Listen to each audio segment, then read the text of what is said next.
Hello everyone, जय श्री कृष्णा। कैसे हैं भाई सब लोग? बढ़िया, फाइन। आज हमारा कोऑर्डिनेशन कंपाउंड का नेक्स्ट लेक्चर रहेगा जिसमें हम सीएफटी का बचा हुआ पार्ट समझेंगे और कुछ एग्जांपल्स मैं आपको करवाऊंगा। बहुत ही इंपॉर्टेंट एग्जांपल्स होंगे, ज़रा ध्यान से देखते रहिएगा। लेकिन एज यूजुअल वही, पहले आपके एक बार कमेंट सेक्शन देख लें भाई, कोई डाउट हो तो वो क्लियर कर दें। और आबिद, वेरी गुड बेटा, आप रोज आते हो, बहुत अच्छी बात है। इसी तरह से सबको रोज क्लास अटेंड करनी चाहिए। Very good, very good, very good. आगे आगे आगे। सुजल कह रहे हैं सर D3S हाइब्रिडाइजेशन जो होता है उसका क्या मतलब है? बेटा आज बताएंगे उसका क्या मतलब है, नीड नॉट टू वरी। शुरुआत की है तो चिंता मत करो, एक्सप्लेन भी करेंगे, है ना। आगे। और सर, पता कैसे चलता है कि हाइब्रिडाइजेशन में कौन सा ऑर्बिटल इन्वॉल्व हो सकता है कोऑर्डिनेशन कंपाउंड बनाने के लिए? सर पता कैसे चलता है कि हाइब्रिडाइजेशन में कौन सा ऑर्बिटल? देखो बेटा, वो मैंने, आपने शायद लेक्चर को ध्यान से नहीं देखा। मैंने बताया था कि स्प्लिटिंग के बाद दो डी ऑर्बिटल ऊपर चले जाते हैं और जिनका एनर्जी लेवल बाकी ऑर्बिटल्स के एनर्जी लेवल से ऑलमोस्ट इक्वल होता है, कंपेरेबल होता है, वही आपस में बॉन्डिंग करते हैं। तो ये बात मैंने बताई थी, मे बी शायद आपने ध्यान नहीं दिया। चलिए आगे। थैंक यू राजविंदर बेटा, राजबृंद सिंह, ओके, थैंक यू बेटा, God bless you. Thank you, thank you, thank you Reena बेटा। आगे। थैंक यू खुशी, थैंक यू दिग्विजय, बहुत बढ़िया, वेरी गुड, ऐसे ही पढ़ते रहो, मस्त रहो। ठीक है। आगे। क्या बात है, शुभम जी ने अपने दिल की बात बोल दी। सर जब मैं पहले पढ़ता था तो मन नहीं भटकता था, लेकिन अब पढ़ता हूं तो मन भटकने लगा है। दूसरे सब्जेक्ट की टेंशन होने लगी है, फोकस नहीं बनता है। बेटा पढ़ाई करते रहो, ठीक है। अपने एम के बारे में डे टू डे सोचते रहा करो कि मुझे एक दिन क्या कहते हैं, आईआईटीएन बनना है। तो ये जो आपके डिस्ट्रैक्शन हैं ये सबकी लाइफ में आते हैं, थोड़े आते हैं, किसी के लाइफ में ज़्यादा आते हैं, आते सबकी लाइफ में। तो भाई मेरे, इनसे परेशान होने की ज़रूरत नहीं है। ये एक फेज़ होता है, आता है चला जाता है। आप हिम्मत बनाए रखिए, पढ़ते रहिए, यकीन मानिए टेंशन नहीं होगी। ओके। चलिए, बहुत बढ़िया, बहुत सारे बच्चों ने जवाब दिया है, अच्छा रिप्लाई जा रहा है, very good, very good, very good. और बिल्कुल कोटा हो भाई, बिल्कुल मिलेंगे, बिल्कुल मिलेंगे, ठीक है। आ जाओ आ जाओ, और कोई doubt doubt doubt doubt? Very good, very good, motivational hub. चलिए बहुत बढ़िया, वेरी गुड। आगे। नहीं, हाइब्रिडाइजेशन जो क्यूएसपी मैंने बताया वो आपको लर्न करने की जरूरत नहीं है। मैंने उसमें बाकायदा डेल और पी का रिलेशन दे करके समझाया है। आप एक बार उसको देखिए, आपको खुद फील आ जाएगा कि हाँ यार बात तो सही है। जितने भी क्यूएसपी लास्ट टर्न पे बताए हैं हर एक का एक्सप्लेनेशन दिया है। तो आप ये नहीं सोच सकते, ये नहीं कह सकते कि यार ये क्यूएसपी याद रखने के हैं, नहीं। मैंने हर एक का दिया है। Transition 1 to transition first series है, तो उसमें मैंने बाकायदा लॉजिक दिया है कि D1 D2 D3 हो तो क्या होगा, D8 9 10 में क्या होगा, D4 to 7 में क्या होगा। मैंने हर एक का एक्सप्लेनेशन दिया है। अगर ट्रांजिशन सीरीज में CMS सेकंड या थर्ड ट्रांजिशन से बिलोंग करता है तो उस समय क्या होगा, मैंने उसका भी एक प्रॉपर एक्सप्लेनेशन दिया है। तो आप ये नहीं सोच सकते कि मतलब मुझे इसको लर्न करना है, ऐसा गलत है आपका सोचना, ठीक है। मोही आर्या, थैंक यू बेटा, थैंक यू। बहुत बढ़िया, वेरी गुड बेटा। मोहित शर्मा, शाबाश। राइजन, थैंक यू बेटा, गॉड ब्लेस यू।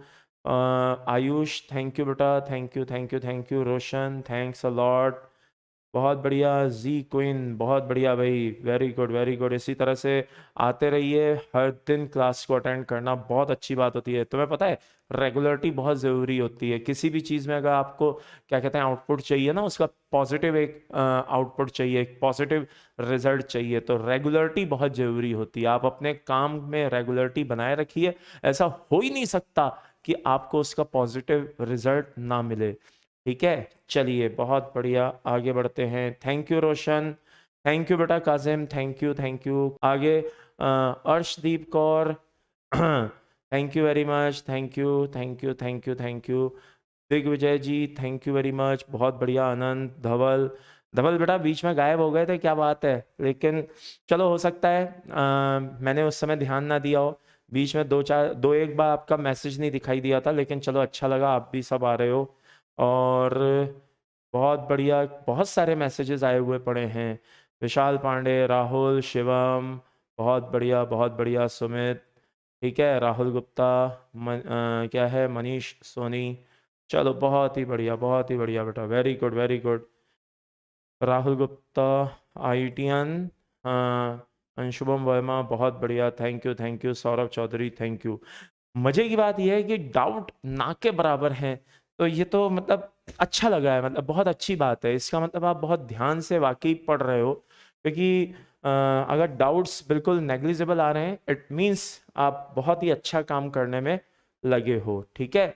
चलिए तो आइए शुरू करते हैं आज का जो हमारा इम्पोर्टेंट लेक्चर है, उसे शुरू करते हैं। और कल जहां पे हमने इसका दी एंड किया था, वहीं से बेटा इसकी शुरुआत करेंगे। ओके, तो आइए, लास्ट टाइम पे मैंने आपको just a second, yes, last time पे मैंने आपको क्या कहते हैं, सारे जो भी थे मेन क्यूएसपी बता दिए थे कि हाइब्रिडाइजेशन को कैसे फाइंड आउट किया जाता है। अब वो क्यूएसपी आप अपने सामने रखना कॉपी में, ठीक है ना, जो मैंने 3 क्यूएसपी बताए थे, उन क्यूएसपी को आप अपने सामने रखना, कहाँ, कॉपी में, और जरा मेरे बताए हुए एग्जाम्पल्स को देखते जाना और तुरंत झटाझट जवाब देते जाना, ठीक है। तो आइए शुरू करता हूं। नंबर 1, सबसे पहले मैं लेने जा रहा हूं बेटा, जरा ध्यान से देखिएगा। This is titanium H2O whole 6, okay. कितना ले लूं, 3+ लिए लेता हूं, और टाइटेनियम NH3 होल 6, और ये भी 3+ लिए लेता हूं, ओके। 2 काम करूंगा, कितने काम करूंगा, 2 काम। पहला, ऑक्सीडेशन।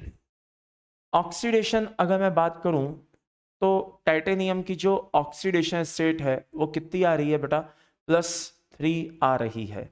यानी कि एक्चुअल में टाइटेनियम का जो एटॉमिक नंबर होता है वो 22 होता है, और इसकी ऑक्सीडेशन +3 आ रही है। यानी कि कहने का मतलब है कि जैसे 3D2 और 4s2 होता है, तो 2 इलेक्ट्रॉन यहां से गए, एक यहां से गया, कितना बचा, 3D1 बचा। यानी कि मेरे पास जो DN सिस्टम है, आई रिपीट, मेरे पास जो DN सिस्टम है वो एक्चुअल में D1 है, हाँ या ना। अच्छा, तो मेरे 2 काम तो ये हो गए। तीसरा काम और देखे लेता हूं, क्या तीसरा काम यह है कि इसमें लिगेंड का टाइप कैसा है। तो ऊपर वाले में जो H2O है, नो डाउट इन इट, वो WFL है, और नीचे वाले में जो अमोनिया है वो SFL है, ठीक है। आगे, और एक काम और कर लेता हूं, कोऑर्डिनेशन नंबर। तो कोऑर्डिनेशन नंबर दोनों में एक बात तो फिक्स है कि वो 6 है, ओके। अब आप देखिए ध्यान से कि ये D1 सिस्टम है, तो याद करिए मैंने क्या बोला था, D1 से D3 अगर कोई भी होगा, आई रिपीट, D1 से D3 कोई भी होगा, तो लिगेंड चाहे SFL हो या चाहे WFL हो, bye the and summary is this, वो D2sp3 होगा। क्या होगा, D2sp3 होगा। बोला था नहीं बोला था, हाँ सर बोला था। IOC होगा, इनर ऑर्बिटल कॉम्प्लेक्स होगा, हाँ सर बोला था। नंबर 1, नंबर 2, नंबर 3 क्या बोला था कि इसको हम लो स्पिन या हाई स्पिन नहीं बोल सकते, ठीक है ना। तो अब मैं जरा इसका डायग्राम भी बना देता हूं, स्पेशली उन बच्चों के लिए जिनको क्या कहते हैं, किसी तरह की प्रॉब्लम हो, ठीक है ना, कि भाई ना समझ पाए हो, तो उसके लिए देखिए बेटा, एक है आपका, ये क्या है बेटा, जस्ट ए सेकेंड, इधर थोड़ा सा और बनाए लेता हूं, जगह ना कम पड़े। ये d ऑर्बिटल है, और ये इधर भी d ऑर्बिटल है, ये साथ में s ऑर्बिटल है बेटा, और ये साथ में क्या है, p ऑर्बिटल है। ये कौन है बेटा, 3D है, ये कौन है, 4s है, ये कौन है, 4p है, करेक्ट। अब आप देखिए कि एक इलेक्ट्रॉन है, कितना इलेक्ट्रॉन है, एक इलेक्ट्रॉन है। तो याद करिए, पहला इलेक्ट्रॉन मैंने बताया था, आप चेक करिएगा, मैंने बताया था लास्ट लेक्चर में, वो यहां पे आएगा। तो जब यहां पे आएगा तो ऊपर वाला खाली पड़ा हुआ है, तो जब ऊपर वाला 3D खाली पड़ा हुआ है, तो वो 4D में क्यों जाएगा, क्योंकि 4D का तो एनर्जी लेवल ज्यादा है। जब उसको लो एनर्जी वाला मिल रहा है, तो वो हाई एनर्जी वाले पे जाके क्या करेगा, तो वो क्या करेगा, भाई तुम खाली पड़े हो, चलो तुम ही इन्वॉल्व हो जाओ, और वो इनके साथ इन्वॉल्व हो करके D2sp3 बनाएगा। तो मुझे नहीं लगता कि इसमें कुछ भी रटने वाला है। मैंने जो QSP आपको बताया था वो लॉजिक के साथ बताया था। तो अगर किसी को ऐसा लग रहा है कि रटने वाला है तो भाई वो एक बार उसको दोबारा से देख ले, तो हो सकता है उसको वो समझने वाला फील आ जाए। ठीक है, तो जरा ध्यान से देख लीजिए, एक इलेक्ट्रॉन यहीं पे आके खत्म हो गया, ये खाली पड़े हुए हैं। हाँ, कुछ बच्चे ये कह सकते हैं सर ये भी तो खाली पड़े हुए हैं। तो याद करो मैंने ये लाइन भी बोली थी क्या, कि बेटा जो जिन ऑर्बिटल के एनर्जी लेवल ऑलमोस्ट इक्वल होते हैं, मैंने एग्जैक्ट इक्वल नाम नहीं लिया, जिन ऑर्बिटल्स के एनर्जी लेवल ऑलमोस्ट इक्वल होते हैं वही बॉन्डिंग में पार्टिसिपेट करते हैं। तो भाई इनमें अगर देखा जाए तो 3D का स्प्लिटिंग के बाद 3D का एनर्जी लेवल लमसम इक्वल है किसके, 4s 4p के कहीं ना कहीं थोड़ा बहुत क्लोज है, तो वही आपस में बॉन्डिंग में पार्टिसिपेट कर रहे हैं। तो D2sp3 हो जाएगा, IOC हो जाएगा, mu equal to 1.73 Bohr magneton हो जाएगा, और लाला अनपेयर्ड इलेक्ट्रॉन है तो बेटा ये पैरामैग्नेटिक हो जाएगा। अब मजे की बात ये है कि इन दोनों के लिए सबको सेम आंसर है, भले चाहे यहाँ पे WFL हो या SFL हो, उससे कोई फर्क नहीं पड़ता, क्योंकि मुझे सिर्फ DN सिस्टम पता था और मैंने DN सिस्टम के दम पे अपने आप आंसर सोच लिया कि यार इसका आंसर तो ये का यही होगा। तो अगर आपने DN सिस्टम देख लिया तो आपका 99% क्वेश्चन सॉल्व हो जाता है। DN सिस्टम को वॉच करिए, किसको वॉच करिए, DN सिस्टम को वॉच करिए, आपका काम बड़ी आसानी से हो जाएगा। ओके, चलिए दूसरा एग्जांपल लेते हैं। मान लीजिए जस्ट अ सेकेंड, मान लीजिए कि ये NiNH3 होल 6 2+ है, करेक्ट। और इसी के साथ आप एक और ले लीजिए NiH2O होल 6 2+ ले लीजिए, ठीक है, ये लीजिए। अब आप देखिए पहला पॉइंट, निकिल की ऑक्सीडेशन स्टेट क्या है, अजी साहब +2 है। चलिए बहुत अच्छी बात है। तो DN सिस्टम क्या है, अरे भाई DN सिस्टम D8 है। अब तक तो आपको DN सिस्टम देखना आ गया होगा बेटा। 4s just a second, 3D8 4s2 होता है निकिल, तो ये 2 उड़ा दिए, 8 ही बचे, तो यानी कि DN सिस्टम क्या है, D8 है। लिगेंड अगर आप यहां पे देखें तो लिगेंड आपको पता चलेगा कि अमोनिया SFL है, H2O WFL है, करेक्ट। अच्छा, और नंबर 4 क्या है, कोऑर्डिनेशन नंबर 6 है, ठीक है। अब मेरे हिसाब से हमें, वो तो मैं सिर्फ आपके सेटिस्फेक्शन के लिए ये सारा काम करने में लगा हुआ हूं, अदरवाइज सच्चाई तो ये है कि अगर DN सिस्टम D8 है तो D8 देखते ही मेरा क्वेश्चन खत्म हो गया था। ये तो मैं सिर्फ आपके सेटिस्फेक्शन के लिए कर रहा था, अदरवाइज तो खेल कहां खत्म हो गया था, यहीं खत्म हो गया था। D8 D9 D10 जो भी है, D8 D9 D10 वॉटएवर जो भी है बेटा, ये सब क्या करेंगे, एक ही हाइब्रिडाइजेशन शो करेंगे, sp3d2। क्या शो करेंगे, sp3d2। ये बोलेंगे बेटा इनको OOC, आउटर ऑर्बिटल कॉम्प्लेक्स। ना ये हाई स्पिन होगा ना ये लो स्पिन होगा, हम इसको हाई स्पिन लो स्पिन कंसीडर नहीं करेंगे, क्योंकि D8 D9 D10 और उधर D1 D2 D3 कोई हाई स्पिन लो स्पिन कंसीडर नहीं होता है। आगे जरा मैं आपके लिए डायग्राम बनाए देता हूं। यहां पर मान लीजिए ये क्या है बेटा, D ऑर्बिटल है, ओके, ये लीजिए ये D ऑर्बिटल हो गए, ये S ऑर्बिटल हो गया, और ये क्या हो गया, P ऑर्बिटल हो गया। अच्छा, इसमें तो लेकिन बाहर वाला बनेगा, चलो थोड़ी सी जगह कम पड़ गई है, एडजस्ट करते हैं। ये लो भाई, छोटा छोटा बनेगा, ओके, ये लीजिए, अब तो सही है, अब दिखाई बढ़िया दे रहा है, ठीक है। अब आगे देखिए, 8 इलेक्ट्रॉन इसमें भरे हुए हैं, 1 2 3 4 5 6 7 8, हाँ या ना, याद आया। अब ये D ऑर्बिटल क्या हो चुके हैं बेटा, स्प्लिट हो चुके हैं। तो स्प्लिट होने के बाद ये कैसे दिखाई दे रहे हैं, ये ऐसे दिखाई दे रहे हैं। और इनमें इलेक्ट्रॉन भरने का तरीका याद करो, इलेक्ट्रॉन भरने का तरीका वही है, चाहे SFL हो चाहे WFL हो, बात तो वही होगी, 1 2 3 4 5 6 7 8, यस और नो। कहने का मतलब यह है 8 इलेक्ट्रॉन मैं कैसे भी भरूं, SFL के हिसाब से भरूं चाहे WFL के हिसाब से भरूं, कंडीशन मुझे यही दिखाई देगी, कंडीशन मुझे यही दिखाई देगी। अब अगर मैं इसको क्या करूं, यहां पे अनपेयर्ड को पेयर्ड भी करा दूं तो उतने d ऑर्बिटल मुझे ऑब्जर्व नहीं हो, उतने d ऑर्बिटल मुझे मिलेंगे नहीं जितने की मुझे रिक्वायरमेंट है। तो ये क्या करेगा बेटा, इसको ना यूज करके इनको यूज कर लेगा और ये बना लेगा sp3d2। तो ये चीज तभी पॉसिबल है जब हम डीएन सिस्टम हमें पता हो। तो डीएन सिस्टम अगर हमें पता होगा तो हम झट से आंसर निकाल लेंगे विद इन ए सेकेंड। और देखो पेपर में सारा काम ना टेक्निक का होता है, स्मार्ट वर्क का होता है। बहुत से बच्चे क्या करते हैं, ये सारी चीजें लिखते रहेंगे, टाइम बर्बाद होता रहेगा। समझदार बच्चा क्या करेगा, डीएन सिस्टम देखेगा, धैं आंसर दे देगा। ठीक है, चलिए बहुत बढ़िया। तो by the end summarise this, ये क्लियर हो गया, 2 अनपेयर्ड इलेक्ट्रॉन दिखाई दे रहे हैं, यानी कि म्यू इक्वल टू क्या होगा बेटा 2.83 समथिंग होगा।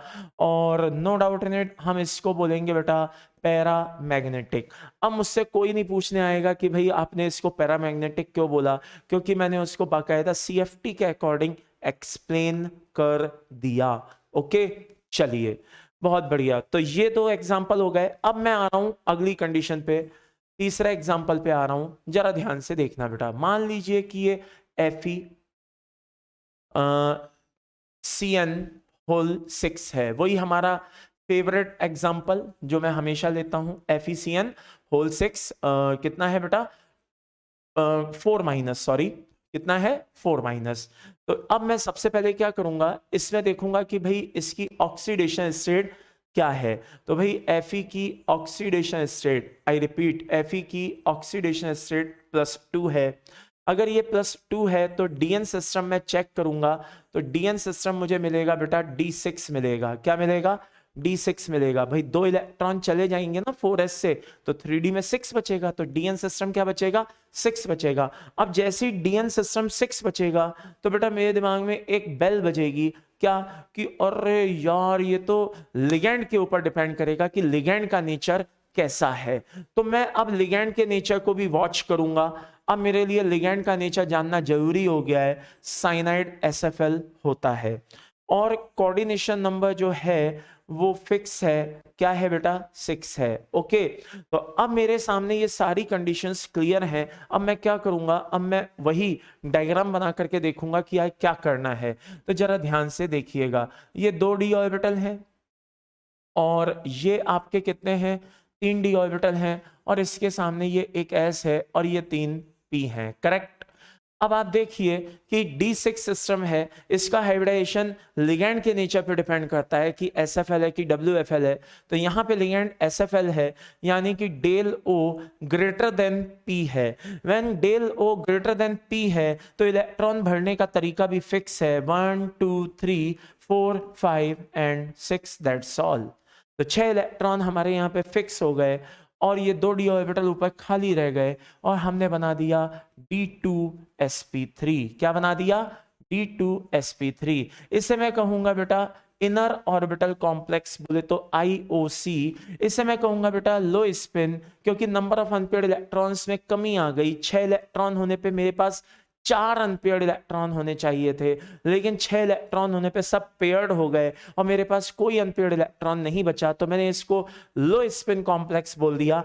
डेलो पी का रिलेशन इसके लिए क्या है, डेलो ग्रेटर देन पी है, म्यू 0 है और ये डायामैग्नेटिक कॉम्प्लेक्स हो गया। तो सारी इंफॉर्मेशन मेरे सामने खटाखट आ गई जैसे ही मैंने इसके डीएन सिस्टम पे फोकस किया। ओके चलिए नेक्स्ट एग्जांपल देखते हैं, नंबर 4। जस्ट इमेजिन कि ये Fe है, ये H2O है, ये होल 6 है और ये 2+ है, करेक्ट। आइए नंबर 1, Fe की ऑक्सीडेशन स्टेट यहां पे मुझे +2 दिखाई दे रही है। डीएन सिस्टम मुझे अगेन D6 दिखाई दे रहा है। लिगेंड का नेचर मुझे WFL दिखाई दे रहा है। नंबर 4 यहां पे कोऑर्डिनेशन नंबर बेटा फिक्स है जो कि एक 6 है। ओके, अब ऐसी कंडीशन में मैं क्या करूंगा, मैं d ऑर्बिटल्स को बनाऊंगा कैसे, ऐसे, और सामने भी क्या बनाऊंगा यहाँ पे s ऑर्बिटल, और क्या बनाऊंगा बेटा p ऑर्बिटल, और क्या बनाऊंगा अगेन वापस से क्या बनाऊंगा d ऑर्बिटल। तो ये 3d है, ये 4s है, ये 4p है, ये 4d है। समझ में आ रहा है? चलिए अब 6 इलेक्ट्रॉन भरने हैं, और ध्यान रखिए लिगैंड कैसा है, WFL है।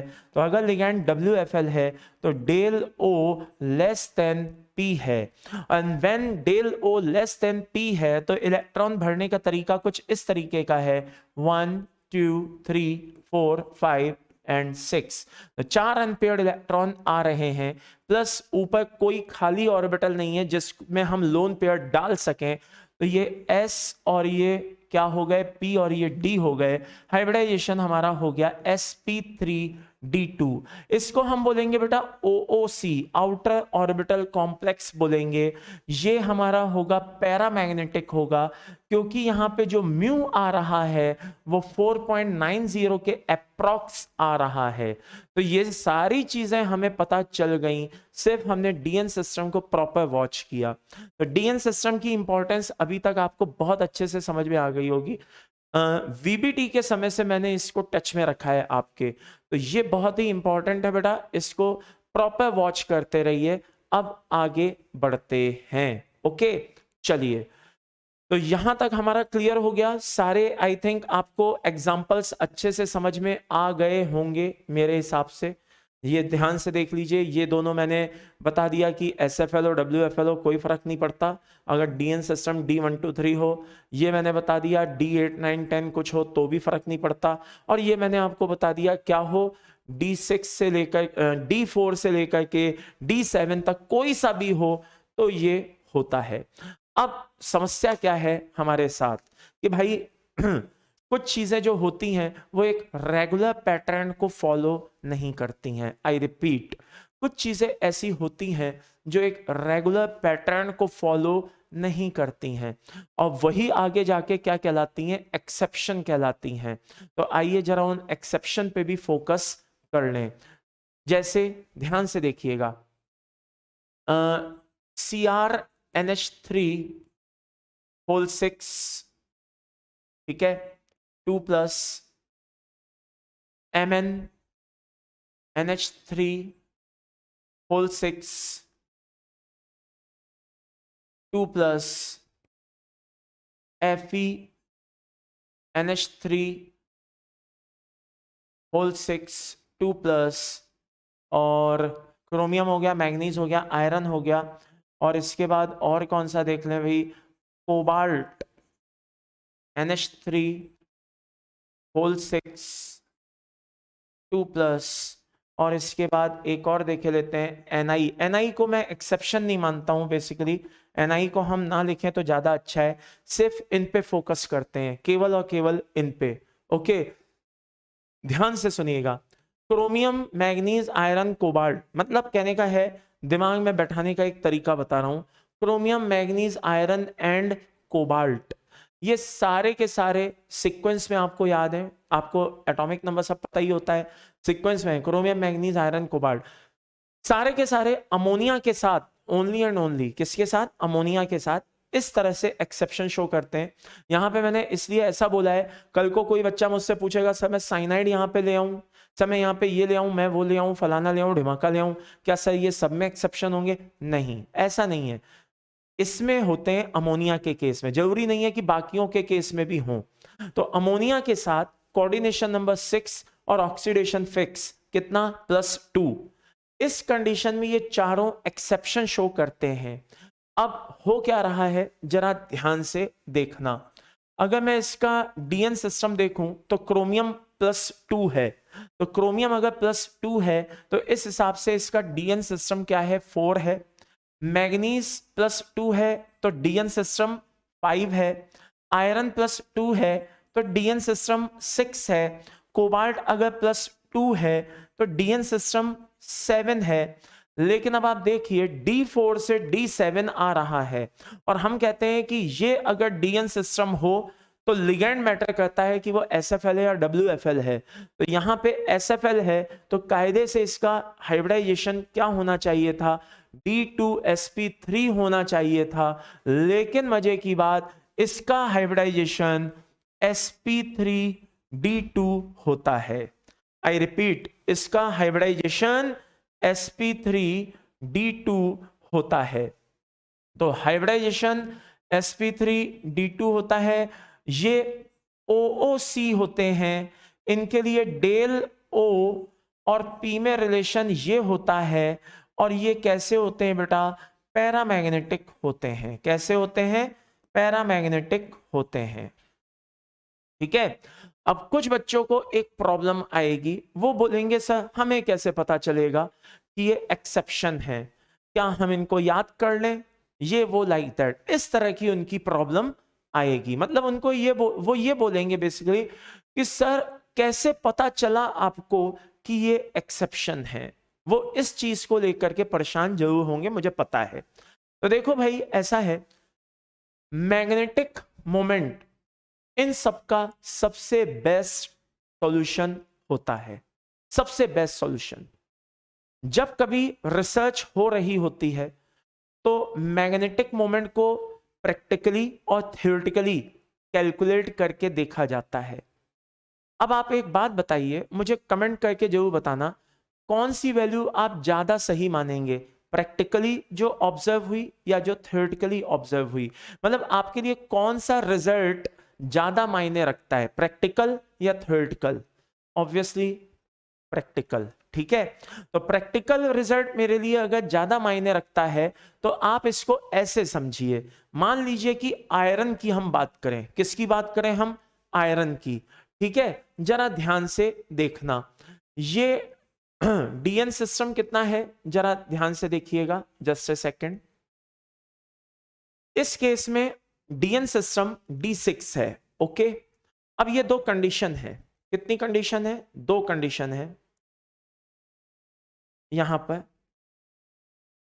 अगर लिगेंड SFL है, अगर लिगेंड SFL है, तो जब लिगेंड SFL होता है तो 6 इलेक्ट्रॉन ऐसे भरे जाते हैं, करेक्ट। लेकिन अगर लिगेंड WFL होता है तो 6 इलेक्ट्रॉन ऐसे भरे जाते हैं, करेक्ट। तो अगर मान लीजिए कि डीएन सिस्टम D6 है तो 6 इलेक्ट्रॉन मुझे कायदे से ऐसे भरने चाहिए थे अगर लिगेंड क्या है? SFL। और इस हिसाब से ये कॉम्प्लेक्स कैसा होना चाहिए था? डायामैग्नेटिक होना चाहिए था। लेकिन अगर मैं ये इलेक्ट्रॉन इस तरह से भरूं तो इस हिसाब से तो ये कैसा होना चाहिए था? पैरामैग्नेटिक होना चाहिए था, करेक्ट।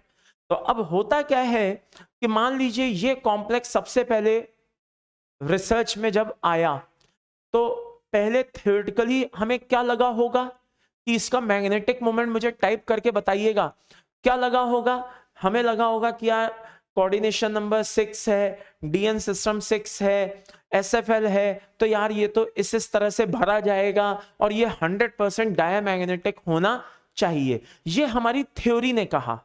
आई रिपीट, ये हमारी थ्योरी ने कहा। बात समझ में आ रही है? लेकिन जब रिसर्च हुई, प्रैक्टिकली इसको ऑब्जर्व किया गया, तो पता चला कि ये डायामैग्नेटिक ना होकर के कैसा होता है? पैरामैग्नेटिक होता है। तो पैरामैग्नेटिक तो तभी होगा जब इलेक्ट्रॉन को हम ऐसे ना भर के, कैसे भरें? ऐसे भरें। तो जब हम इलेक्ट्रॉन को ऐसे भरेंगे तभी तो ये पैरामैग्नेटिक होगा ना। क्यों भैया, बोलो ना। जब हम इसको ऐसे भरेंगे तभी तो ये पैरामैग्नेटिक होगा ना। तो भैया तभी तो ये पैरामैग्नेटिक होगा, यानी कि इसका आंसर D2sp3 ना होकर sp3d2 होगा। तो फाइनली मुझे पता है आप मुझसे एक वर्ड पूछना, आप मुझसे एक लाइन सुनना चाहेंगे क्या, कि सब फाइनली आप कहना क्या चाहते हो कि यानी कि हमें मैग्नेटिक मोमेंट को फॉलो करना चाहिए, मैग्नेटिक मोमेंट से ये डिसाइड हुआ होगा। हाँ, फॉर एग्जाम्पल मैं आपको एक बेस्ट एग्जाम्पल देता हूं। याद करिए, एक समय था जब हम O2 को डायमैग्नेटिक मानते थे VBT के अकॉर्डिंग, लेकिन उसको जब हमने प्रैक्टिकली सर्च किया, पता किया, तो हमें पता चला कि नहीं, वो डायमैग्नेटिक नहीं, वो तो पैरामैग्नेटिक होता है। तो पैरामैग्नेटिक जब वो होता है तो फिर हमने उसके लिए एक नई थ्योरी को जनरेट हुआ, उसमें एक नई थ्योरी रिसर्च में आई जिससे ये प्रूफ हुआ कि O2 पैरामैग्नेटिक होता है। और वो कौन सी थी? MOT।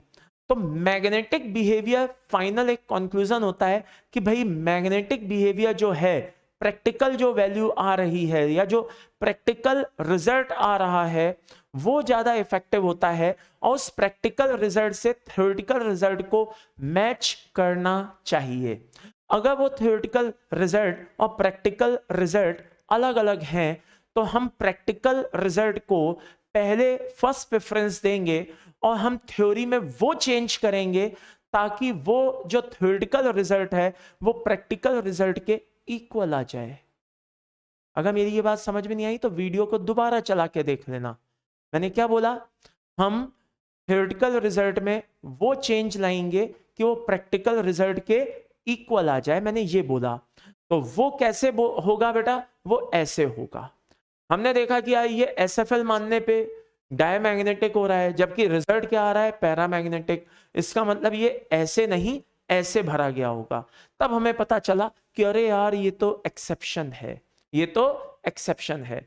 तो फाइनली इस तरह से हमने इन मैग्नेटिक मोमेंट्स को एक तरह से देखा जाए तो चेक करके हमने फाइनली पता किया कि अच्छा चलो यार ये एक्सेप्शंस आ रहे हैं। कहने का मतलब ये है कि इन सबको D2sp3 होना चाहिए था, इन सबको IOC होना चाहिए था, इन सबको डेलो ग्रेटर देन P होना चाहिए था, इन सबको मतलब डायमैग्नेटिक या व्हाटएवर वो नहीं कह सकते क्योंकि किसी में होगा किसी में नहीं होगा। तो मैग्नेटिक बिहेवियर के बारे में तो मैं नहीं एग्जैक्ट कह सकता, लेकिन हाँ ये 3 रिजल्ट होने चाहिए थे। लेकिन वो ना होकर के ये कैसा है? sp3d2, कैसा है? OOC, कैसा है? डेलो लेस देन P। तो ये जो आ रहा है ये प्रैक्टिकल रिजल्ट आ रहा है। तो इसके बेसिस पे हमने इसको फाइनली कंक्लूजन निकाला कि अच्छा यार ये तो एक्सेप्शन है। अब कुछ बच्चे बोलेंगे कि सर और भी कोई एक्सेप्शन है? हाँ एक और है, जरा ध्यान से देखना। COH2O होल 6, COH2O होल 6 और हियर इज क्या होगा बेटा? 3+। अब आप जरा ध्यान से देखिए, COH2 होल 6 है, 3+ है, यानी कि अगर मैं देखूं तो DN सिस्टम कितना है? DN सिस्टम D6 है। अरे भाई 3D7 4s2 होता है, 2 4s से गए, एक 3D से गया तो D6 बचा। चलिए D6 सिस्टम है, लिगैंड WFL है, यानी कि ये होना चाहिए था sp3d2, मगर ये होता है D2sp3। ये होता है IOC, ये होता है del O greater than P, ये होता है लो स्पिन कॉम्प्लेक्स। और यहां पे मैं एक चीज लिखना भूल गया, ये सब कैसे होंगे? High spin complex. ये चीज थोड़ी सी मिसिंग थी, वो भी मैंने बता दी। मैं सोच रहा था यार इसमें क्या एक मिस रह गया। तो ये सब क्या होंगे? High spin. अच्छा ये क्या होगा बेटा? लो स्पिन कॉम्प्लेक्स। और इसका जो म्यू है कायदे से 6 इलेक्ट्रॉन है, तो 6 इलेक्ट्रॉन कायदे से ऐसे होने चाहिए थे। कैसे भरने चाहिए थे? ऐसे, यानी कि ये पैरामैग्नेटिक होना चाहिए था, लेकिन 6 इलेक्ट्रॉन इसमें कैसे भरे हुए मिले? ऐसे भरे हुए मिले, यानी कि ये डायामैग्नेटिक है। कैसा है? डायामैग्नेटिक है, यानी कि इसका जो म्यू है वो 0 है। इसका म्यू क्या है बेटा? 0 है। यहां लिखे देता हूं, जगह कम है। इसका म्यू कैसा है? 0 है। कहने का मतलब है शुरुआत में हमें लगा होगा इसके सब, ये ऊपर से देखने पे हमें ऐसा लगा होगा कि यार ये मतलब कैसा होना चाहिए? ये मेरे हिसाब से पैरामैग्नेटिक होना चाहिए ये वो। लेकिन जब रिजल्ट हमने चेक किया होगा, प्रैक्टिकली इस पे सर्च किया होगा, तो हमें पता चला होगा अरे नहीं ये तो डायमैग्नेटिक है। तो डायमैग्नेटिक यार ये कब हो सकता है? जब ये ऐसे भरा गया, सॉरी ये कैसे भरा गया हो? ऐसे भरा गया हो, ना कि ऐसे भरा गया हो।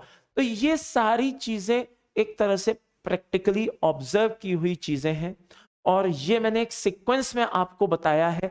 Chromium, manganese, iron, cobalt with ammonia in +2 oxidation state. तो एक एक्सेप्शन जो भी है सारे के सारे मैंने एक जगह रख दिए हैं, मेरे हिसाब से आपको दिक्कत नहीं आनी चाहिए। ओके, और एक H2O के साथ मैंने एक्सेप्शन रख दिया है। अब आगे कुछ बच्चों का क्वेश्चन होगा, सर इसके अलावा कोई और एक्सेप्शन नहीं होते क्या? इसके अलावा कोई और एक्सेप्शन नहीं होते क्या? होते हैं, लेकिन मैं उनको एक्सेप्शन कायदे से देखा जाए तो नहीं मानता। क्यों नहीं मानता? आइए चलिए देखते हैं क्या रीजन है भाई, मैं उनको एक्सेप्शन क्यों नहीं मानता।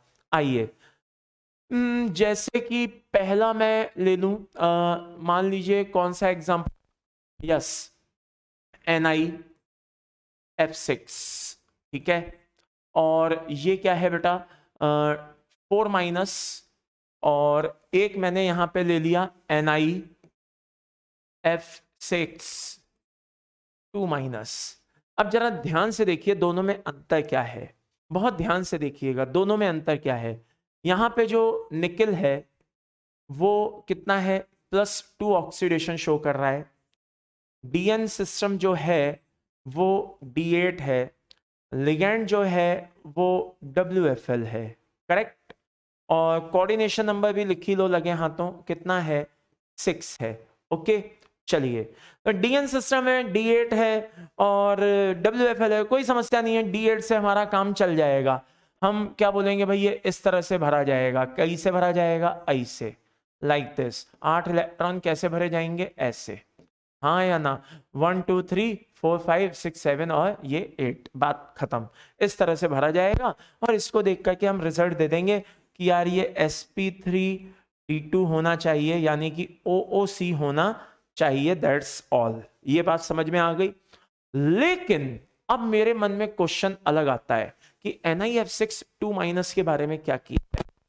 जरा ध्यान से देखिए, Ni+4 ऑक्सीडेशन है, आई रिपीट Ni+4 ऑक्सीडेशन है। तो Ni अगर +4 ऑक्सीडेशन है तो ठीक है, आगे DN सिस्टम क्या होगा, तो भाई DN सिस्टम ये होगा कि 2 इलेक्ट्रॉन तो 4s से गए, 2 इलेक्ट्रॉन 3d से गए, तो 3d में कितना बचा भाई, 3d में बचे 6 इलेक्ट्रॉन, यानी कि ये क्या हो गया, D6 सिस्टम है। DN सिस्टम कितना है, D6। लिगैंड का जो टाइप है, नो डाउट इन इट, वो कैसा है, फ्लोराइड है साहब, WFL है। और साथ के साथ एक और भी चीज है, क्या है कि कोऑर्डिनेशन नंबर फिक्स है और वो कितना है, 6 है, ओके। अब मुद्दा ये आ रहा है कि जो ऑक्सीडेशन है वो +4 आ रही है, जो ऑक्सीडेशन है वो कितनी आ रही है बेटा, +4 आ रही है, यानी कि पॉजिटिव चार्ज इंटेंसिटी बढ़ गई है, पॉजिटिव चार्ज इंटेंसिटी बढ़ गई है, CMA पे पॉजिटिव चार्ज बढ़ गया है।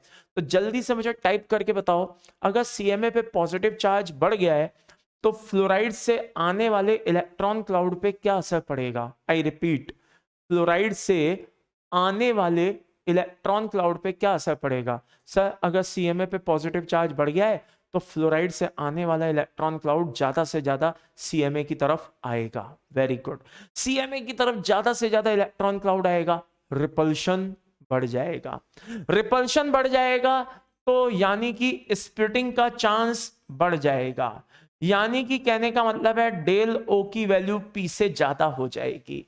जब डेल ओ की वैल्यू P से ज्यादा हो जाएगी तो 6 इलेक्ट्रॉन 1 2 3 4 5 6 ऐसे भरे जाएंगे, यानी कि ये D2 यानी कि ये sp3d2 के बजाय कैसे बिहेव करना शुरू कर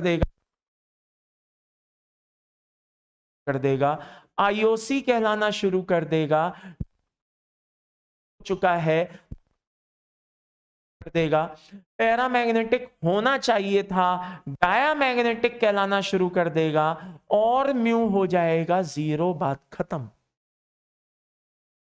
तो अगर कोई आपसे बोले कि यार ये एक्सेप्शन है तो उसको बोल देना नहीं, ये एक्सेप्शन नहीं है, due to high Z effect. याद करिए ये लाइन मैं लिखा चुका हूं, आप चेक कर लीजिए, बहुत ही हाई Z इफेक्ट के चलते भाई पॉजिटिव चार्ज +4 आ रहा है, Z इफेक्ट की वजह से इलेक्ट्रॉन क्लाउड ज्यादा से ज्यादा CMA की ओर अट्रैक्ट हो रहा है, रिपल्शन बढ़ रहा है, स्प्लिटिंग ज्यादा से ज्यादा हो रही है, डेल P से ज्यादा हो गया है, तो वो भैया D2sp3 से सॉरी वो sp3d2 से D2sp3 हो गया है, वो IOC हो गया है, वो लो स्पिन हो गया है, वो डायमैग्नेटिक हो गया है, म्यू 0 रह गया है। कहां से इसमें एक्सेप्शन आ गया है, ये तो एक नॉर्मल फिनोमेना है ना भाई। अगर सीएमए पे पॉजिटिव चार्ज ज्यादा होगा, सीएमए पे पॉजिटिव चार्ज अगर ज्यादा होगा तो लिगेंड भाई ज्यादा से ज्यादा इलेक्ट्रॉन क्लाउड उधर अपना पहुंचाएगा, अट्रैक्शन की वजह से ज्यादा रिपल्शन होगा, ज्यादा से ज्यादा स्प्लिटिंग होगी। इसमें कहां से एक्सेप्शन आ गया? एक्सेप्शन नहीं है, नॉर्मल केस है। समझ में नहीं आएगा तो एक्सेप्शन है, समझ में आ रहा है तो काहे का एक्सेप्शन है, इसलिए मैं कह रहा हूं। समझ में आ गया? चलो बहुत बढ़िया। तो ये जो है कहाँ गया भाई, कहाँ गया भाई, ये रहा भाई। ठीक है, ये मैंने यहाँ पे स्टार लगा दिया है भैया। ये स्टार मार्क इसीलिए लगाया है ताकि आपको पता रहे ये बहुत ही इंपॉर्टेंट केस है।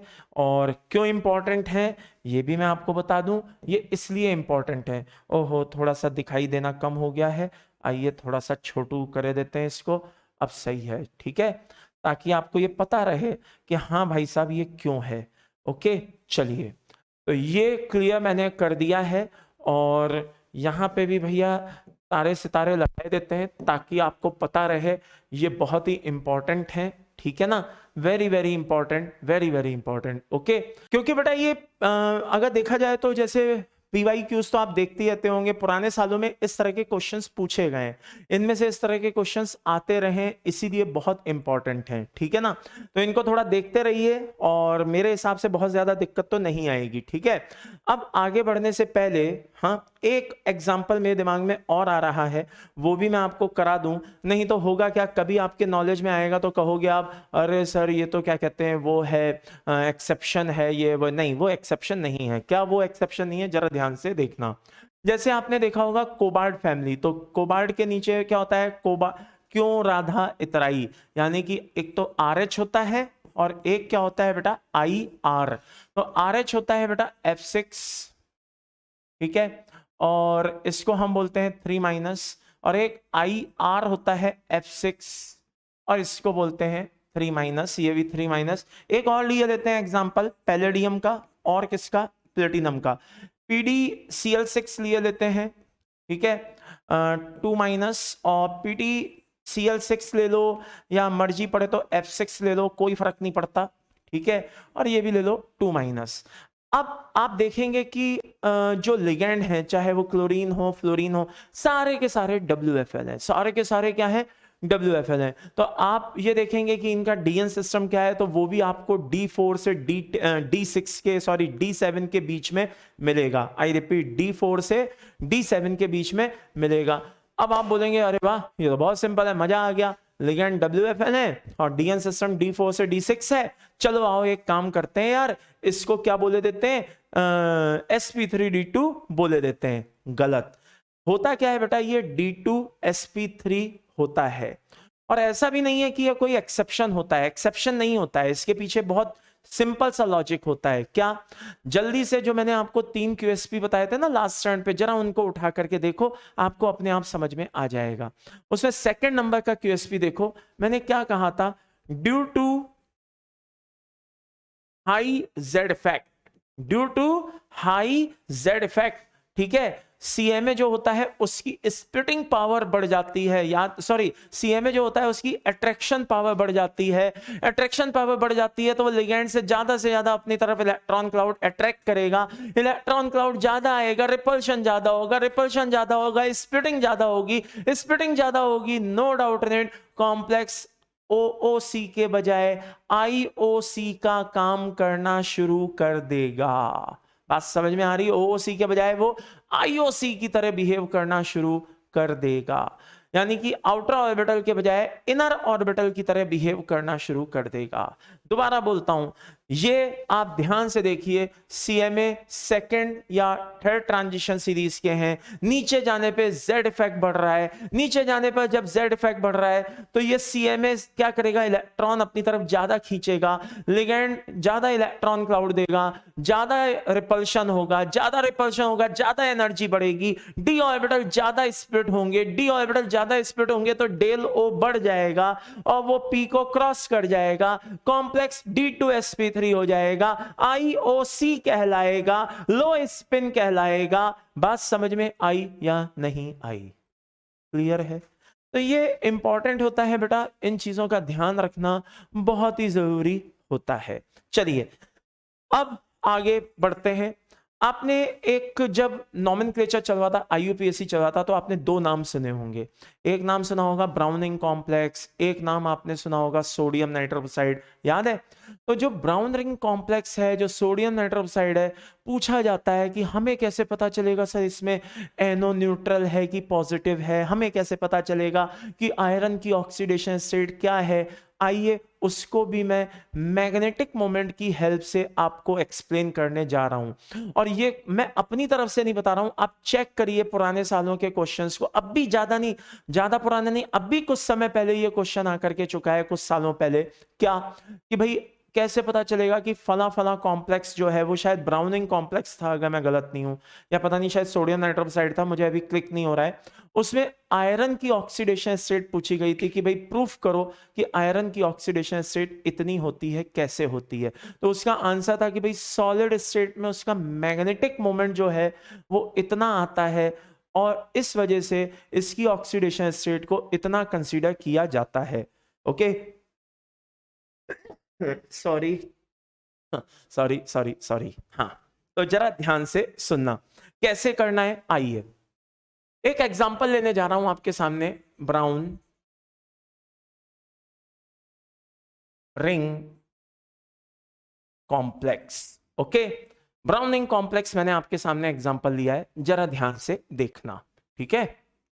ओके, क्या है ब्राउन रिंग कॉम्प्लेक्स?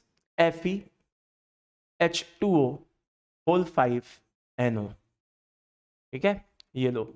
अब बाहर क्या है बेटा? SO4। तो आइए शुरू करते हैं। सबसे पहले बाहर SO4 है, यानी कि उस पर 2 माइनस है, यानी कि कोऑर्डिनेशन स्फीयर पे 2 प्लस है। बाहर SO4 है, यानी कि 2 माइनस है, यानी कि कोऑर्डिनेशन स्फीयर पे 2 प्लस है। कोऑर्डिनेशन स्फीयर पे 2 प्लस है, तो मेरे सामने दो ऑप्शन हैं, या तो Fe+2 है और NO न्यूट्रल है, क्योंकि भाई H2O पे तो पॉजिटिव चार्ज मिलेगा नहीं, मिलेगा तो या तो यहां पे मिलेगा या यहां पे मिलेगा। तो मेरे पास दो ऑप्शन है, या तो Fe+2 होगा तो NO न्यूट्रल होगा, या मेरे पास दूसरा ऑप्शन होगा कि Fe+3 होगा और NO, sorry just a second, गलत बोल गया, या फिर दूसरा ऑप्शन होगा कि Fe+1 होगा और NO भी कितना होगा? +1 होगा। मतलब मेरे पास दो ऑप्शन है। अगर Fe प्लस को 2 माने लेता हूं तो NO न्यूट्रल है, Fe को +1 माने लेता हूं यानी कि NO पॉजिटिव लिगेंड की तरह यहां पे बिहेव कर रहा है। अब मुझे पता करना है कि ये NO यहां पे पॉजिटिव है, न्यूट्रल है, Fe+2 है कि +1 है, क्या है मुझे पता करना है। तो मैं क्या करूंगा, जरा ध्यान से देखना। सबसे पहले Fe को +2 मान के बात करूंगा। जब Fe+2 है तो इसका मतलब इसका डीएन सिस्टम 6 है। लिगेंड का बोलबाला है भाई WFL, लिगेंड का बोलबाला है 5-5 WFL बैठे हुए हैं, तो नो डाउट इन इट जो 6 इलेक्ट्रॉन हैं वो कैसे भरे जाएंगे? वो 6 इलेक्ट्रॉन इस तरीके से भरे जाएंगे, 1 2 3 4 5 और 6।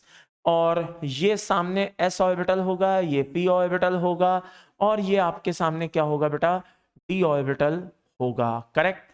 और ये एक s ऑर्बिटल है, ये p ऑर्बिटल है, और ये d ऑर्बिटल है, और ये आपके सामने sp3d2 होगा। एंड फाइनली आप कह सकते हैं कि यहाँ पे जो म्यू होगा वो 4 अनपेयर्ड इलेक्ट्रॉन को देखते हुए 4.90 समथिंग होगा, करेक्ट। चलिए, ये कंडीशन जो आपको दिखाई दे रही है, कब दिखाई दे रही है? जब आपने Fe को क्या माना बेटा? +2 माना। अब जरा +1 मान करके देख लेते हैं क्या हो रहा है। आइए, Fe+1 का मतलब ये है कि 3d6 है लेकिन साथ में 4s1 है, यानी कि s ऑर्बिटल में भी एक इलेक्ट्रॉन है। तो जरा इसको इस तरह से बना लें, पहले तो d6 को तो पहले बना लें। WFL की प्रेजेंस में कैसे भरूंगा? 1 2 3 4 5 और ये 6। लेकिन मजे की बात, यहां पे s ऑर्बिटल में भी एक इलेक्ट्रॉन बैठा हुआ है। अरे हाँ या ना? Just a second. Okay, S orbital में भी एक इलेक्ट्रॉन बैठा हुआ है। अब एस ऑर्बिटल में एक इलेक्ट्रॉन बैठा हुआ है तो बिना एस ऑर्बिटल के हाइब्रिडाइजेशन को थोड़ा इमेजिन करना अजीब सा लगता है। तो होगा क्या, जब कोई लिगेंड आएगा जैसे H2O है, NO है, तो जब ये आएंगे तो इनको एस ऑर्बिटल भी खाली चाहिए होगा। तो ये क्या करेंगे, अब आप बोलेंगे सर WFL तो क्या करता है, अनपेयर्ड को पेयर्ड करता ही नहीं है। नहीं, ध्यान से सुनो, ये जो एस ऑर्बिटल जब यहां पे आ रहा है तो जो इतना सारा बल्क में इलेक्ट्रॉनिक क्लाउड आ रहा है सारे लिगेंड से, वो इलेक्ट्रॉनिक क्लाउड क्या करेगा, इसको रिपेल करेगा और ये इलेक्ट्रॉन यहां से जंप करके, आई रिपीट, ये इलेक्ट्रॉन यहां से जंप करके कहां पे आ जाएगा, 3D में आ जाएगा।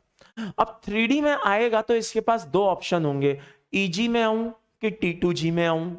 बोले तो डी गामा में आऊं या डी एप्सिलॉन में आऊं, मैंने अल्टरनेट नाम बताए थे ना इसके। ओके, तो अब ये बोलेगा कि मैं तो वहां जाऊंगा जहां एनर्जी लेवल कम है। तो भाई एनर्जी लेवल कहां कम है, T2G का कम है, नीचे वालों का कम है, ऊपर वालों का ज्यादा है, तभी तो वो ऊपर है। तो ये इलेक्ट्रॉन यहां आ जाएगा। जब ये इलेक्ट्रॉन यहां आ जाएगा तो इसका म्यू जो है 3 अनपेयर्ड इलेक्ट्रॉन होने की वजह से 3.87 समथिंग कहलाएगा और बड़े आराम से हाइब्रिडाइजेशन हो जाएगा। क्या, sp3d2। ये बात समझ में आई या नहीं आई, sp3d2 कहलाएगा। यहां तक कोई समस्या? चलिए, अब मेरे सामने दो ऑप्शन है। अगर Fe+1 है तो जरा नोट करना मेरी बात को, Fe+1 है तो ये हो रहा है, और अगर Fe+2 है तो ये हो रहा है। तो मुद्दा ये है कि वो सही है कि ये सही है, क्या सही है? तो प्रैक्टिकल वैल्यू हम चेक करेंगे, प्रैक्टिकली हम प्रैक्टिकली हम मैग्नेटिक मोमेंट को चेक करेंगे, और प्रैक्टिकल वैल्यू जिसके क्लोज होगी, थ्योरेटिकल वैल्यू जो क्लोज होंगी, जो मैच कर रही होंगी, हम उसी को सही मान लेंगे। तो प्रैक्टिकली जब हम इसका मैग्नेटिक मोमेंट चेक करते हैं तो हमें पता चलता है कि वो लमसम इसके क्लोज आ रहा होता है। तो हमने मान लिया कि एक्चुअल में ब्राउनिंग कॉम्प्लेक्स में Fe+1 होता है और NO पॉजिटिव लिगेंड की तरह बिहेव करता है, यानी कि ये कंडीशन सही है और ये कंडीशन गलत है। इस तरह से डिसाइड हुआ कि Fe+1 होता है, ना कि +2 in case of browning complex compound. That's all. अच्छे से क्लियर हुआ सभी को? चलिए, बहुत बढ़िया। तो ये चीजें ध्यान रखिएगा, बहुत इंपॉर्टेंट है, पूछी जाती हैं। अच्छा, सेम सिचुएशन क्या है ना, मैं एक और केस आपको बता दूं, अननेसेसरी टाइम बर्बाद करने का कोई मतलब नहीं है। जैसे सोडियम नाइट्रोक्साइड आपने सुना होगा, तो Na2FeCN5NO होता है या नहीं होता है? हाँ सर, होता है। तो बेटा ये जो केस है इसमें भी यही कहानी फंस रही होती है कि Fe को +2 मानूं या +3 मानूं, NO को पॉजिटिव लिगेंड मानूं या न्यूट्रल लिगेंड मानूं, ये कहानी यहां भी फंस रही होती है। तो ये भी इसी तरह से फाइंड आउट किया जाता है, तब पता चलता है अच्छा Fe+2 है और NO क्या है, पॉजिटिव लिगेंड है। ओके, ये इस तरह से पता चलता है, जैसे यहां पता चला वैसे यहां भी पता चलता है। तो ये इंपॉर्टेंट चीजें हैं, जरा ध्यान रखिएगा, आपके काम आएंगी। ठीक है, चलिए अब आगे बढ़ते हैं ट्रांसफियरेंस पे। अगर इतनी देर में कुछ बच्चों ने, या हो सकता है बहुत सारे बच्चों ने, एक बुद्धि तो दौड़ा ली होगी। सर आप बार बार एक लाइन कहते हो, D4 से D7, D4 से D7, D4 से D7, हमेशा एक लाइन बोलते हो कि अगर ये है तो SFL के साथ ये होगा, WFL के साथ वो होगा। मुझे आज आपसे एक जवाब चाहिए सर। क्या? मान लीजिए सर D7 सिस्टम है। कौन सा सिस्टम है? D7 सिस्टम है, और कोऑर्डिनेशन नंबर कितना है? 6 है, और लिगेंड SFL है, लिगेंड SFL है। तो सर ये क्या कहते हैं, IOC कैसे बना लेगा? ये IOC इनर ऑर्बिटल कॉम्प्लेक्स कैसे बना लेगा? क्योंकि सर अगर D7 सिस्टम है, क्या है, D7 सिस्टम है और लिगेंड SFL है, तो del O greater than P होगा सर? हाँ होगा। जरा 7 इलेक्ट्रॉन भर के दिखाना सर। ये लो बेटा, भर दिए, 1 2 3 4 5 6 और 7। ये देखो सर, फंस गए ना आप। 7वां इलेक्ट्रॉन तो सर वहां पे जा रहा है, ये D7 में 7वां इलेक्ट्रॉन तो वहां पे जा रहा है सर। ऊपर तो 2 d ऑर्बिटल खाली नहीं है, और आप कोऑर्डिनेशन नंबर 6 में कह रहे हो कि D7 होते हुए भी SFL के साथ, हेलो, D7 होते हुए भी SFL के साथ आईओसी बनाओगे, इनर ऑर्बिटल कॉम्प्लेक्स? कैसे पॉसिबल है? हाउ? इस एक इलेक्ट्रॉन का क्या करोगे? एक ऑर्बिटल में 3 इलेक्ट्रॉन भरोगे क्या? फंस गए सर, लगता है गड़बड़ कर दी। नहीं, ऐसा कुछ नहीं है। अच्छा, तो ऐसा कुछ नहीं है इसका मतलब ये तो पक्का एक्सेप्शन है? नहीं बेटा, ये एक्सेप्शन भी नहीं है। तो फिर क्या है सर? ये ट्रांसफियरेंस है। ये ट्रांसफियरेंस है। ट्रांसफियरेंस है मतलब सर क्या मतलब? मतलब ये है कि जब लिगेंड आते हैं, स्पेशली कौन? SFL, ये जो चमत्कार हो रहा है ये केवल और केवल SFL के थ्रू ही हो रहा है। ये QSP याद रखना, मेरा question solving point. D7 system हो, कोऑर्डिनेशन नंबर 6 हो, लिगेंड SFL हो, एक्सेप्ट अमोनिया। अमोनिया को छोड़ के, अमोनिया में नहीं हो पाता, बाकी जितने भी SFL लाओगे सब में हो जाता है। बाकी जितने SFL लाओगे सब में हो जाता है, बस अमोनिया ये काम नहीं कर पाता, बाकी सब कर देते हैं। क्या? जरा ध्यान से देखो, जब SFL आते हैं वो इतना गजब का रिपल्शन यहां पे क्रिएट करते हैं कि उससे बहुत सारी एनर्जी रिलीज होती है, और ये इलेक्ट्रॉन उठ करके उस रिपल्शन से जो एनर्जी मिलती है, ये इलेक्ट्रॉन उठ करके 3D से 4D में जाकर के गिरता है, और ये अंदर से सारे d ऑर्बिटल खाली हो गए और ये D2sp3 बनाता है।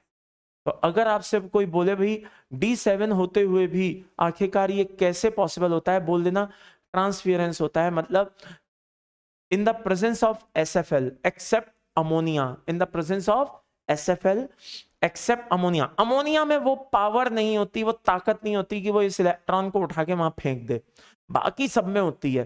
तो in presence of SFL, I repeat, in presence of SFL, ठीक है ना, क्या होता है? इलेक्ट्रॉन 3D से 4D में जाकर के गिरता है, और 3D से 4D में जाके गिरता है, अंदर वाले d ऑर्बिटल खाली हो जाते हैं और D2sp3 बन जाता है, बात खत्म। तो सर ये आप ये कहना चाहते हो अमोनिया के साथ नहीं होता? सर इसका कोई एक्सेप्शन मिलेगा हमें? भाई साहब बता चुका हूं, मिलेगा नहीं, बता चुका हूं, जरा ध्यान से देखिए। CONH3 होल 6 2+, D7 सिस्टम है, कोऑर्डिनेशन नंबर 6 है। अमोनिया के केस में मैंने इसको D2sp3 नहीं बताया, मैंने इसको sp3d2 ही बोला है, ये मैं पहले ही बता चुका हूं, ठीक है।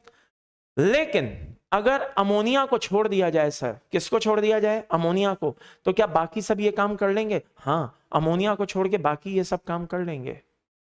और साथ ही साथ यानी कि जो एग्जांपल है, जैसे मान लो COCN होल 6, और यहां पे कितना ले लूं? 4-, तो 4- का मतलब यह है कि यहां पे +2 है। आई रिपीट, यहां पे +2 है, यानी कि DN सिस्टम क्या है? D7 है। तो ये आप देख लीजिए, ये IOC है, ये D2sp3 है।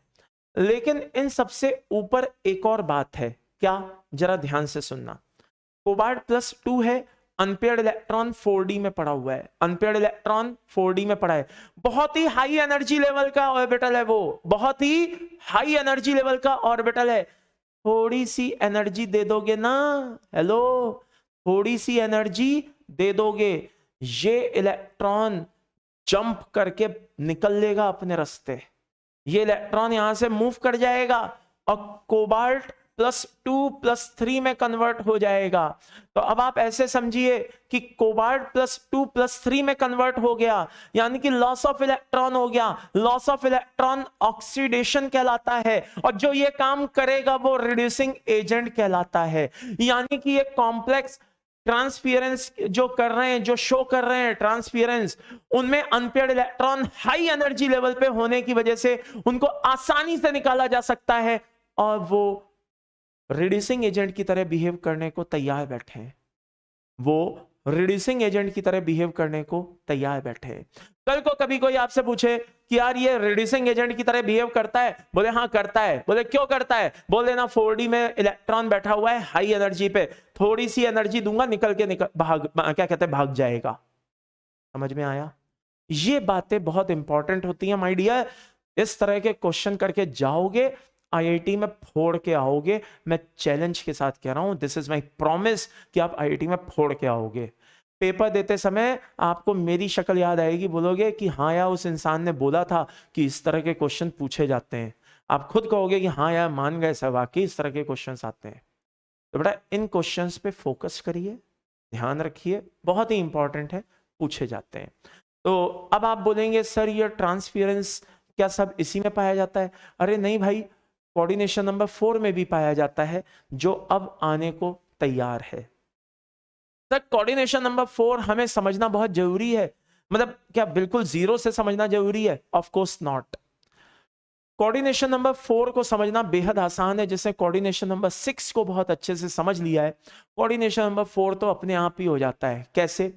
वहां पे इलेक्ट्रॉन, वहां पे लिगेंड आ रहे थे अलोंग द एक्सिस, यहां आते हैं इन बिटवीन द एक्सिस।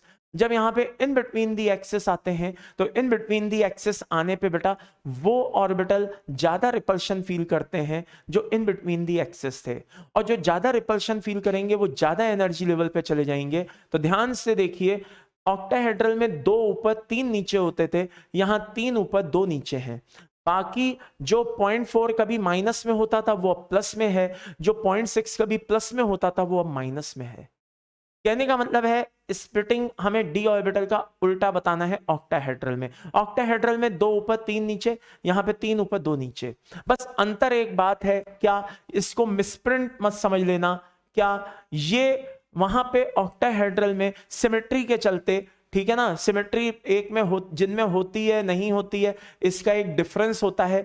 तो वहां पे सिमेट्री के चलते वहां पे हम क्या बोलते थे, T2G, G सिमेट्री को रिप्रेजेंट करता है, तो वहां पे T2G EG लगाया जाता था। बात समझ में आ रही है? लेकिन यहां पे बेटा G को हटा दिया गया है, यहां पे सिर्फ आपको T2 और E ही बोलना है। आई रिपीट, T2 और E ही बोलना है। तो ये डायग्राम आप देख सकते हैं, और ये मैंने उसकी प्रॉपर सारी की सारी क्या कहते हैं, जो भी शॉर्ट नोट्स आपको चाहिए थे, जो मैंने इतनी देर में बोला कि लिगेंड कैसे आते हैं, इन बिटवीन दी एक्सेस आते हैं, कैसे आते हैं, ये सारी चीजें मैंने यहां पे मेंशन कर दी हैं। ओके, और ये मैंने एक रिलेशन भी बता दिया है, क्या कि डेल्टा टी जो होता है टेट्राहेड्रल, वो डेल ओ से कम होता है। कहने का मतलब है ऑक्टाहेड्रल में ये स्प्लिटिंग ज्यादा होती है। आई रिपीट, ऑक्टाहेड्रल में ये स्प्लिटिंग ज्यादा होती है, लेकिन टेट्राहेड्रल में ये स्प्लिटिंग कम होती है। जस्ट इमेजिन, एक इंसान को 6 लोग घेरेंगे, वो ज्यादा कूटेंगे, लेकिन अगर एक इंसान 4 लोगों से घिरा हुआ है तो उम्मीद है कि बेचारे की कुटाई कम होगी। बात समझ में आई? तो उसी तरह से जब एक सीएमए को 6 लिगेंड्स ने घेरा होता है तो रिपल्शन ज्यादा होता है, सीएफ और क्या कहते हैं स्प्लिटिंग ज्यादा हो जाती है। लेकिन जब इसी को 4 ने घेरा होता है तो स्प्लिटिंग कंपैरेटिवली कम होती है, और वो भी मैंने यहां पे लिख दिया है। समझ में आ रहा है? वो भी मैंने यहां पे लिख दिया है। मतलब कहने का है आपको शॉर्ट नोट्स ना बनाने पड़े, मैं पहले ही सारी चीजें आपके लिए यहां पे लिख करके आया हूं।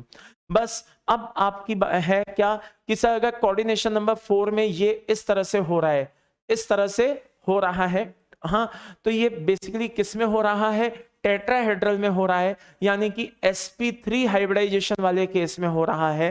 तो सर एक बात बताइए, स्क्वायर प्लेनर भी तो होता है, DSP2 का भी तो केस होता है, वहां पे स्प्लिटिंग कैसी होती है? तो वहां पे स्प्लिटिंग ऐसी होती है। कैसे? कि भाई जो 5 डी ऑर्बिटल हैं वो टेट्राहेड्रल में तो ऐसे ब्रेक होते हैं, ऑक्टाहेड्रल में वो ऐसे ब्रेक होते हैं। लेकिन जब ऑक्टाहेड्रल वाली कंडीशन में क्या किया जाता है, 2 डी ऑर्बिटल को z एक्सिस से निकाला जाता है। अब ये मत बोलना वहीं से क्यों किया जाता है, ये वो नहीं, ये सब एक्सपेरिमेंटली क्या है, फिक्स है। तो जब 2 डी ऑर्बिटल को z एक्सिस से अलग किया जाता है, तो जहां पे z एक्सिस से अलग किया जा रहा है, यानी कि वहां पे रिपल्शन में कमी आ रही है, तो आप देखिए dz² का एनर्जी लेवल नीचे आ गया है। और जहां पे ये क्लोज आ रहे हैं, जो 4 लिगेंड्स हैं जो क्लोज आ रहे हैं, भाई z से आप दूर ले जा रहे हो, तो बाकी जो 4 लिगेंड हैं उनको CMA के क्लोज आने का मौका मिल गया। अपन एक गेम खेलते हैं ना, ये जमीन पे रुमाल डाल दिया, और या फिर वो एक गेम होता है, सॉकर होता है, फुटबॉल होता है, उसमें या बेसबॉल जो होता है, वॉट नहीं, बेसबॉल नहीं, रग्बी होता है शायद, मुझे अभी क्लिक नहीं हो रहा है वो गेम का नाम।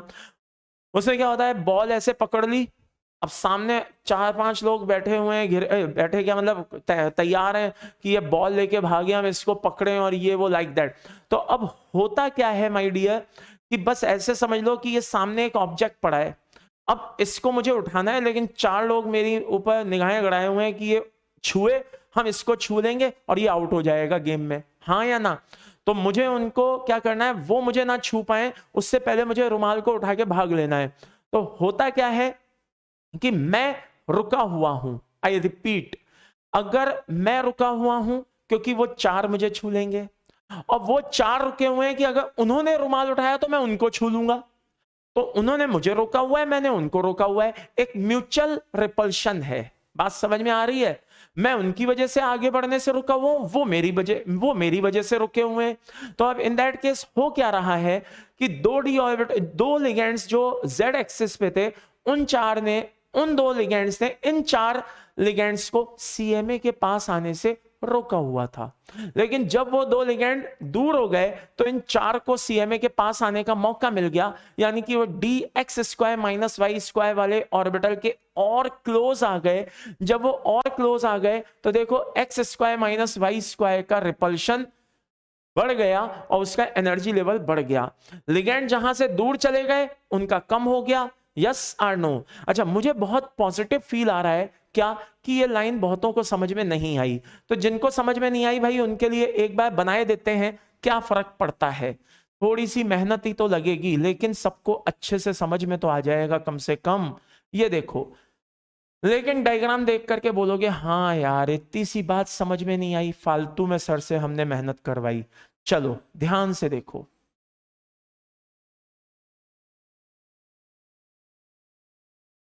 ये लो भाई, मेरे हिसाब से अब तो बहुत अच्छे से समझ में आएगा। ये लो, याद आया, ये प्रेजेंटेशन था, हमने देखा था, ठीक है।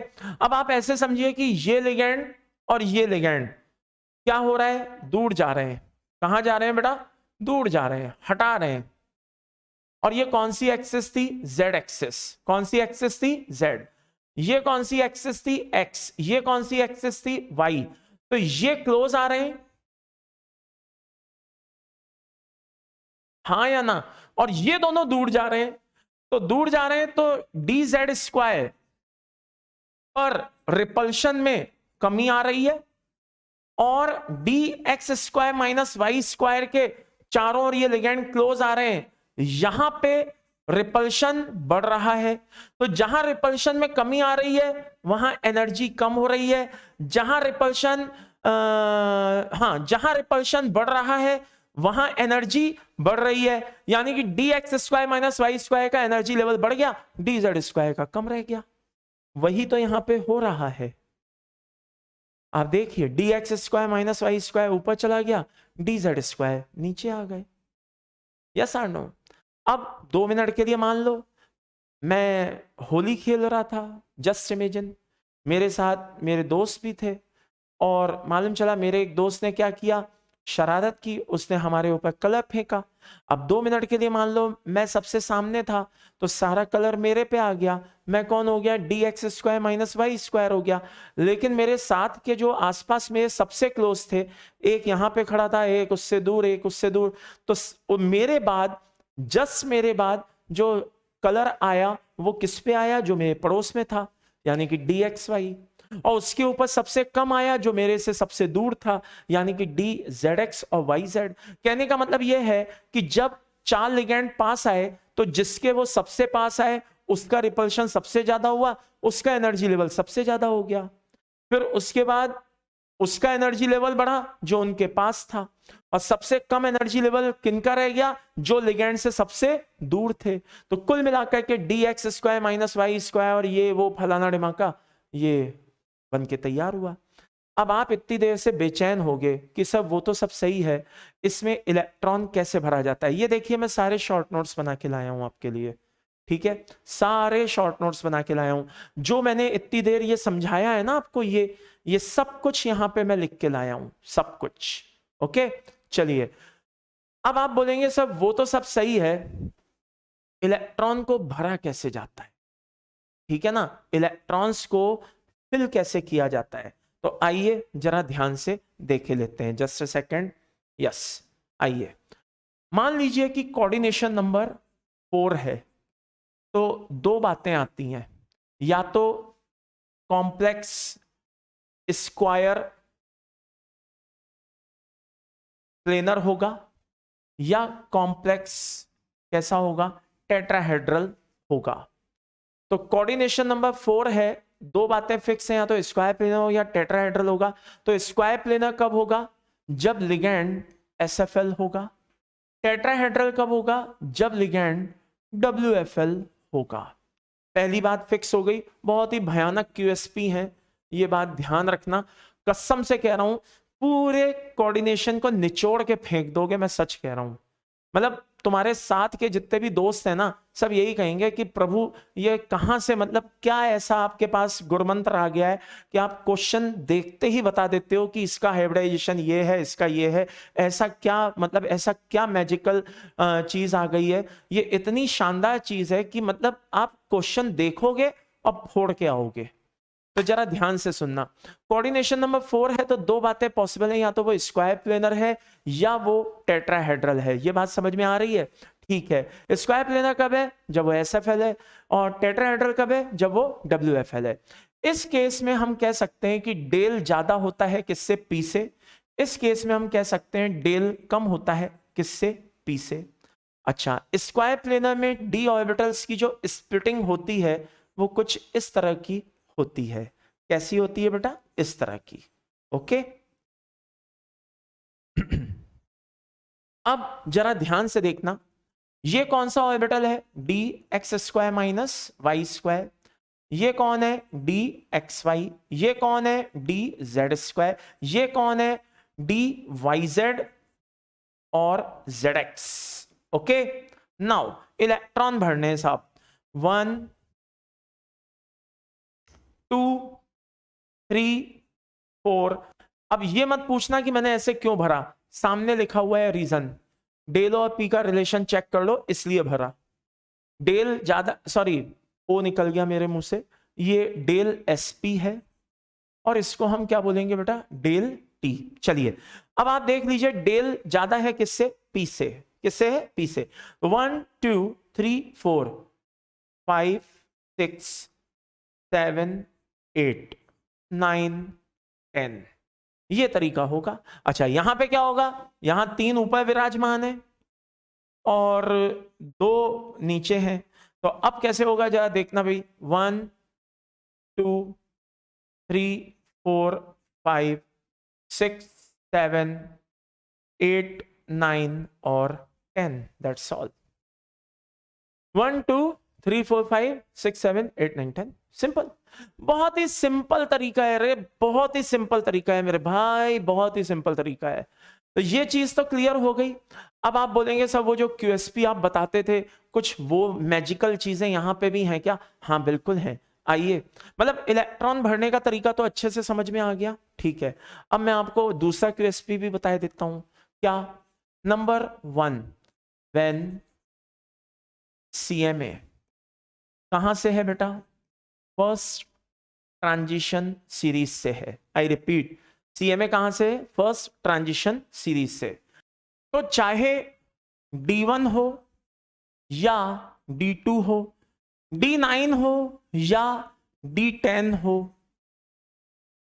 No low spin, no high spin. लेकिन अगर यही चीज D3 से D8 के बीच हो, आई रिपीट D3 से D8 के बीच हो, तो आप कह सकते हैं SFL की प्रेजेंस में लो स्पिन, WFL की प्रेजेंस में हाई स्पिन। बहुत ही शानदार तरीका है, बहुत ही शानदार तरीका, आप इसको फॉलो कर सकते हैं। बाकी के QSP तो फिर वही सेम हो जाते हैं। क्या कि अगर CMA कहां से हो, सेकंड या थर्ड ट्रांजिशन सीरीज से हो, तो बिंदास आपको बोलने का है DSP2। अब ये मत कहना कि सर कैडमियम में करके दिखाओ DSP2, हाँ, या Hg में करके दिखाओ। अरे ये तो आपको भी पता है, मुझको भी पता है कि अगर अंदर d ऑर्बिटल खाली नहीं है तो हम और आप क्या कर लेंगे। बात समझ में आ रही है। अंदर अगर d ऑर्बिटल खाली है तो फिर ये अप्लाई होगा, नहीं है तो नहीं होगा, वेरी सिंपल, इसमें क्या दिक्कत। और नंबर 3, अगर 2 मिनट के लिए मान लो नंबर ऑफ SFL इक्वल हो किसके, नंबर ऑफ WFL के, तो फिर आपको पता है या तो डेल और पी का रिलेशन आपको पता हो, नंबर 2 मैग्नेटिक मोमेंट आपको पता हो, यानी कि म्यू क्या है, 0 है या नहीं है, वॉट एवर म्यू के बारे में नॉलेज हो, और नंबर 3 आइसोमेरिज्म के बारे में पता हो। अब आप बोलेंगे आइसोमेरिज्म के बारे में पता हो मतलब, ध्यान से सुनना, अभी उस पर भी आएंगे। अगर डेल ज्यादा दिया हुआ है पी से, आप बड़े आराम से बोल देना क्या कहते हैं, ये स्क्वायर प्लेनर होगा। अगर डेल कम दिया है पी से, आप बड़े आराम से बोल देना टेट्राहेड्रल होगा। म्यू से आप पहचान ही लोगे। अभी वैसे मैं इसका एग्जांपल दिए देता हूं ताकि आपको दिक्कत ना हो। जरा ध्यान से देख लो, म्यू से आप कैसे पहचानोगे। मान लो D8 सिस्टम है, कितना सिस्टम है, D8, ओके। तो 8 इलेक्ट्रॉन मुझे भरने, ये DsP2 के केस में है और ये sp3 के केस में। 8 इलेक्ट्रॉन कैसे भरूंगा, 1 2 3 4 5 6 7 8, क्या आया, डायमैग्नेटिक। लेकिन यहां पे 8 इलेक्ट्रॉन कैसे भरूंगा, 1 2 क्या कहते हैं 3 4 5 6 7 और 8, ये क्या आया, पैरामैग्नेटिक। तो by the and summary is this, हो क्या रहा है, D8 सिस्टम है। अब मुझे यहां पे पता होना चाहिए कि म्यू 0 है या नहीं है, तो मैं पहचान लूंगा कि number of SFL WFL same है, लेकिन मैं पहचान लूंगा कि यहां पे किसकी चल रही है। ठीक है, आगे। अब आप बोलेंगे सर आइसोमेरिज्म से कैसे पहचानूंगा। आइसोमेरिज्म में वो बोलेगा कि भाई फलाना फलाना कॉम्प्लेक्स में GI है, तो अगर फलाना फलाना कॉम्प्लेक्स में GI है, इसका मतलब वो DsP2 है। अगर फलाना फलाना कॉम्प्लेक्स में GI पॉसिबल नहीं है, तो मैं समझ जाऊंगा कि वो sp3 है।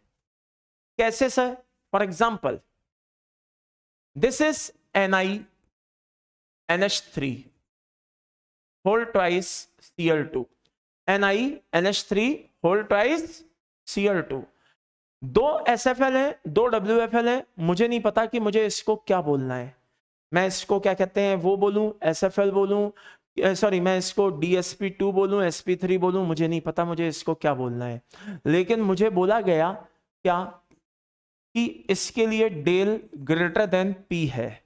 मुझे बोला गया कि ये म्यू इक्वल टू 0 है। मुझे बोला गया कि इसमें GI पॉसिबल है। मैं समझ गया कि ये स्क्वायर प्लेनर है, ये स्क्वायर प्लेनर है।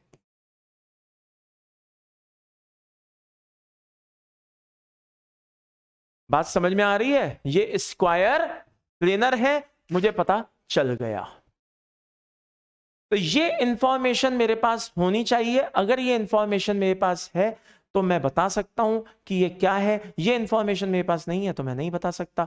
तो कहने का मतलब है पेपर में आपको इन तीनों में से कोई ना कोई इंफॉर्मेशन गिवन होगी।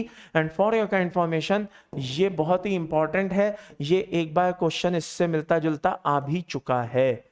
ओके, ये चीज आपको अच्छे से समझ में आ गई होगी। इसके अलावा तो फिर बाकी तो सब वही प्रोसेस है जो मैंने आपको QSP बताया। जैसे QSP सेकंड से रिलेटेड मैं आपको एक चीज बताना चाहता हूं। For example, just a second, कहां गया, yes, just a second, okay. हाँ, मान लो PT है Cl4 2- या PD है F4 2-। आपको सोचने की जरूरत ही नहीं है कि इसमें हाइब्रिडाइजेशन क्या होगा।